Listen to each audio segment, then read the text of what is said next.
আচ্ছা গোপাল দা, সব থেকে কোনটা শান্তি, বাচ্চার হাসি না অন্যটা? হ্যাঁ আমি বলবো সবচেয়ে শান্তি পায়খানা করে সবচেয়ে শান্তি।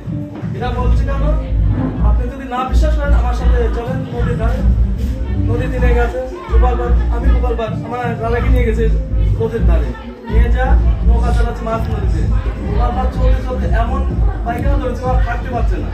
তখন বলছে রাজা বলছে গোপালবার নৌকা তুলে বেরাও, আমি পায়খানা করবো। এই তো রাজা বলছে একটু গেলে বেরাবো, ওই তো ঘাট দেখা যাচ্ছে।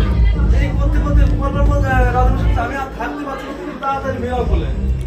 তারপরে যথার্থ কলে বেরোয়েছে, বেরানোর পর উনি নৌকাতে তাড়াতাড়ি নেমে পায়খানা করলেন। করতে আমি গোপালবার জিজ্ঞাসা করতে আপনি বাচ্চায় তিনি সারা এটাই আনন্দ পেলেন না বাচ্চাতে আনন্দ পেলেন? না, আমি পায়খানা করে সবচেয়ে আনন্দ পেলাম, এটাই আমার শান্তি। বাচ্চার থেকে আমি এটাই সবচেয়ে বড় আনন্দ এবং খুশি পেলাম। আচ্ছা যাই, বন্ধুদের একটু লাইক কমেন্ট করতে বলো। বন্ধু আমি বলছি এটা যদি আপনাদের ভালো লাগে একটু লাইক এবং কমেন্ট করবেন আমাকে। টাটা, বিদায়।